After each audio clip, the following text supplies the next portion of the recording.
राज्यातील शिक्षकांच्या जिल्हांतर्गत बदल्यांचं पोर्टल कधी सुरू होणार याची सर्व शिक्षक वाट पाहत आहेत। मात्र त्याच अनुषंगाने शिक्षक बदल्यांबाबत कोर्टाच्या अपडेट संदर्भाने एक महत्त्वाचं पत्र आज आपल्याला प्राप्त झालं आहे। जिल्हा परिषदांना या संदर्भातले आदेश राज्य सरकारकडून देण्यात आले। नमस्कार मित्रांनो, आपण पाहत आहात गेट ऑल स्पेशल हा चॅनल। सविस्तर वृत्त पाहूयात।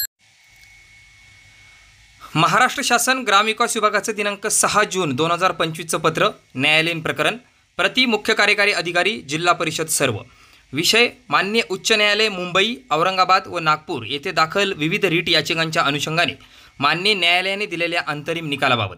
महोदय, सद्यस्थितीत जिल्हा परिषद शिक्षकांच्या जिल्हांतर्गत बदलीबाबतची कार्यवाही ऑनलाईन पोर्टलद्वारे सुरू असून याबाबत माननीय उच्च न्यायालय मुंबई, औरंगाबाद व नागपूर येथे विविध न्यायालयीन प्रकरणे दाखल होत आहेत।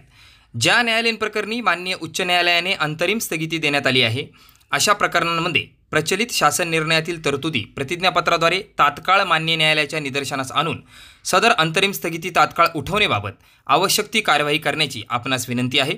आपली नीला रानडे, उपसचिव, महाराष्ट्र शासन, प्रत शिक्षणाधिकारी प्राथमिक जिल्हा परिषद सर्व यांना सुद्धा पाठवण्यात आलेली आहे। म्हणजेच आता जिल्हा परिषद शिक्षकांच्या जिल्हांतर्गत बदल्यांबाबत ज्या ज्या ठिकाणी न्यायालयीन प्रकरणं पेंडिंग आहेत अशा सर्व प्रकरणांवरती अंतरिम जो निकाल न्यायालयाने दिलेला आहे त्याबाबत स्थगिती उठवण्याबाबत जिल्हा परिषदेच्या मुख्य कार्यकारी अधिकाऱ्यांना राज्य शासनातर्फे पत्र पाठवून कळवण्यात आलेलं आहे। ही महत्त्वाची बदल्यांबाबतची अपडेट आहे।